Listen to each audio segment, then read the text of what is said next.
Hello everyone. तो आज की हम इस वीडियो में देखेंगे डॉक्टर विक्रम साराभाई के बारे में, क्योंकि आज 12 अगस्त है और आज उनकी पूरे देश में मनाई जा रही है। तो आज का जो वीडियो है हमारा उन्हीं पर आधारित है। उनके हम बहुत इंपॉर्टेंट फैक्ट के बारे में जानेंगे और कुछ ऐसे फैक्ट भी हम जानेंगे जो शायद आपने नहीं सुने होंगे। तो आइए हम वीडियो की शुरुआत करते हैं। ये हैं डॉक्टर विक्रम साराभाई।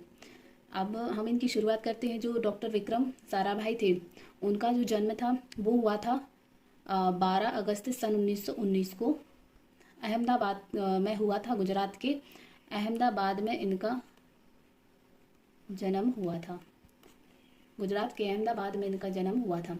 जो इनके माता पिता थे, उनका नाम था, इनके पिता का नाम था अंबालाल साराभाई और इनकी माता का नाम था सरला देवी साराभाई इनकी माता का नाम था। और जो उनके पिता थे वो अंबालाल साराभाई, वो एक संपन्न उद्योगपति थे तथा गुजरात में कई मिलों के वो स्वामी भी थे। विक्रम साराभाई जो थे भारत के एक महान वैज्ञानिक थे। हम सभी जानते हैं उनके बारे में। डॉक्टर विक्रम साराभाई के बारे में हम सभी जानते हैं। और उन्हें जो है भारतीय अंतरिक्ष कार्यक्रम का पितामह भी कहा जाता था। उन्हें हम जानते हैं कि उन्हें जो इंडियन स्पेस प्रोग्राम का, उन्हें father of Indian space programme भी कहा जाता था। और जो ये उनकी जो फोटो है वो उस समय जो प्रधानमंत्री थी इंदिरा देवी, ये इंदिरा देवी हैं, उनके साथ ये फोटो है ये डॉक्टर विक्रम साराभाई की। अब हम इसके आगे हम देखेंगे इनकी एजुकेशन के बारे में, इनकी शिक्षा के बारे में कि इन्होंने कहाँ से किया।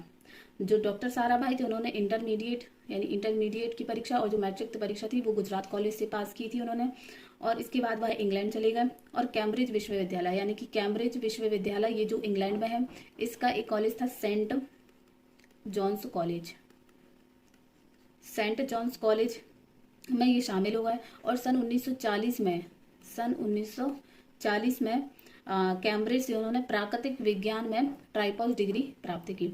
1937 से 1940 के बीच में उन्होंने ये डिग्री प्राप्त की थी।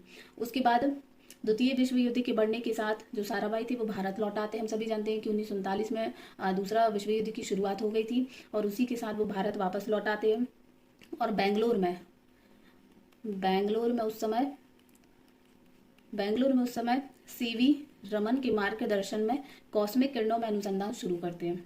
उसके बाद 1945 में जब युद्ध समाप्ति की कगार पर पहुंच जाता है तो 1945 में युद्ध के बाद वो वापस कैम्ब्रिज लौट आए। और 1947 में 1947 में उष्णकटिबंधीय अक्षांश यानी कि ट्रॉपिकल लैटिट्यूड में उन्होंने डॉक्टरेट की उपाधि अर्थात पीएचडी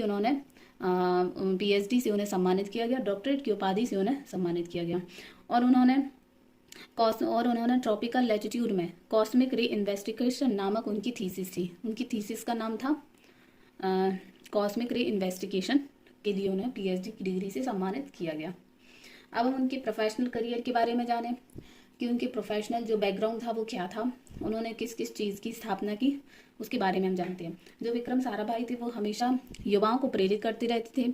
साराभाई ने सन 1947 में, नवंबर 1947 में उन्होंने अहमदाबाद में भौतिकी अनुसंधान प्रयोगशाला यानी कि फिजिक्स रिसर्च लैब PRL की स्थापना भी उन्होंने की थी।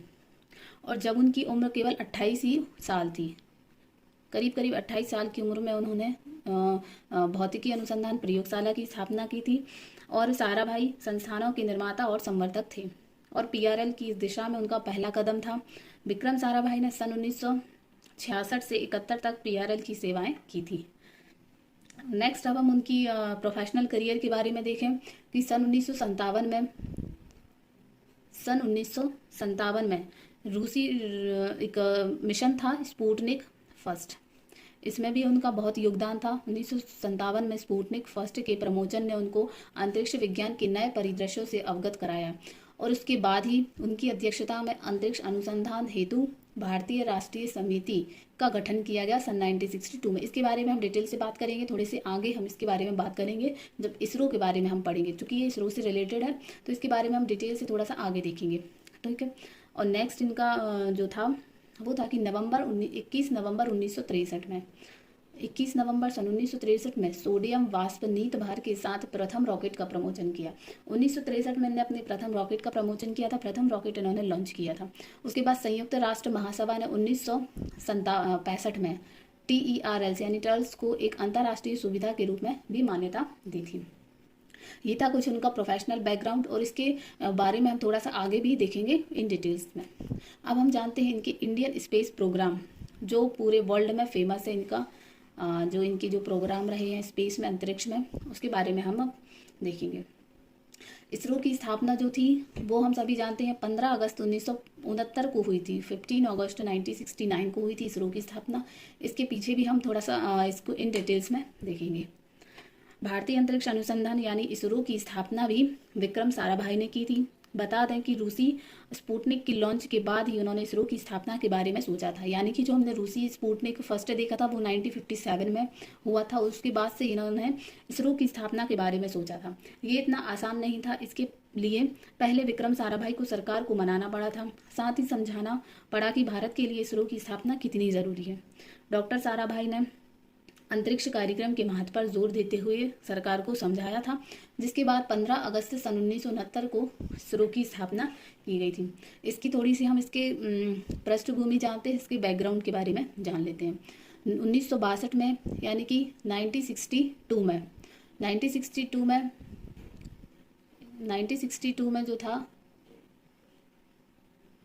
1962 में भारत सरकार ने साराभाई की सलाह पर Indian national space committee for research यानी कि INSCOPAR की स्थापना की थी। 1962 में भारत सरकार ने INSCOPAR की स्थापना की थी। उनके प्रयासों के चलते ही INSCOPAR का बाद में पुनर्गठन कर 15 अगस्त 1969 को उससे भारतीय अंतरिक्ष अनुसंधान संस्थान यानी कि ISRO, Indian space research institute यानी इसरो नाम से स्थापित किया गया, और वे ही इसके पहले चेयरमैन भी चुने गए थे। इसरो के पहले अध्यक्ष जो पहले चेयरमैन थे वो भी डॉक्टर विक्रम साराभाई ही थे। तो हम सभी इस से जान सकते हैं कि जो उनकी ख्याति थी, जो वो फेमस थे, वो कितने ज़्यादा थे। नेक्स्ट अब हम बात करें कि डॉक्टर साराभाई ने एक भारतीय उपग्रह के निर्माण और प्रक्षेपण के लिए भी एक परियोजना शुरू की थी।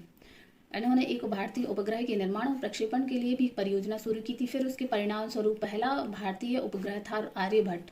वो 1975 में एक रूसी कॉस्मोड्रोम से कक्षा में स्थापित किया गया था। 1975 में जो आर्यभट्ट जो उपग्रह था वो लॉन्च किया गया था, वो इन्हीं के प्रयासों का परिणाम था, क्योंकि इनकी जो मृत्यु है, इनका जो देहांत है वो 1971 में हुआ था, और उसके बाद ही 1975 में आर्यभट्ट को लॉन्च किया गया था। और सन 1966 में अहमदाबाद में उन्होंने एक सामुदायिक विज्ञान केंद्र की भी स्थापना की थी 1966 में। इसरो और PRL के अलावा उन्होंने कई संस्थानों की भी स्थापना की थी। परमाणु ऊर्जा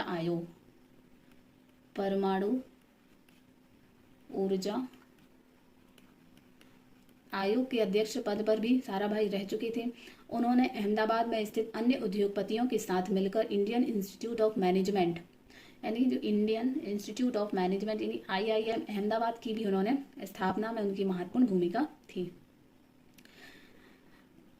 अब हम और इसके बारे में जानें कि डॉक्टर होमी जहांगीर भाभा, जिन्हें व्यापक रूप से भारत के परमाणु विज्ञान कार्यक्रम का जनक माना जाता है, ने भारत में पहला रॉकेट लॉन्च स्थापित करने में डॉक्टर साराभाई का समर्थन किया था, और यह केंद्र मुख्य रूप से भूमध्य रेखा के निकट होने के कारण अरब सागर के तट पर तिरुअनंतपुरम के पास थुम्बा में स्थापित किया गया था।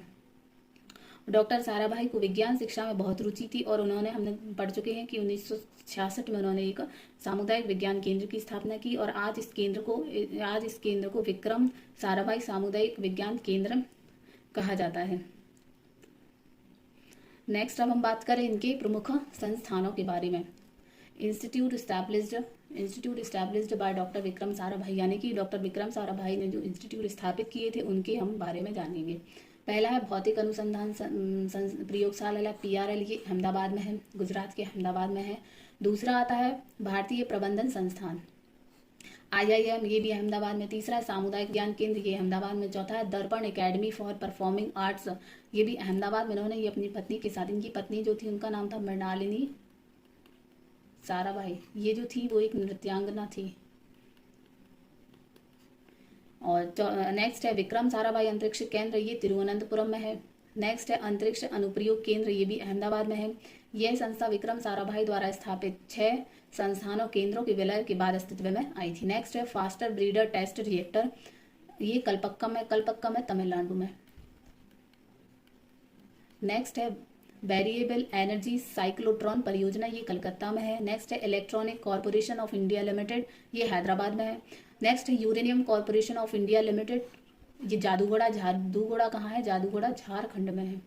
ये जो सब संस्थान थी ये डॉक्टर विक्रम साराभाई के द्वारा स्थापित या इनकी स्थापना में उनका बहुत बड़ा योगदान था।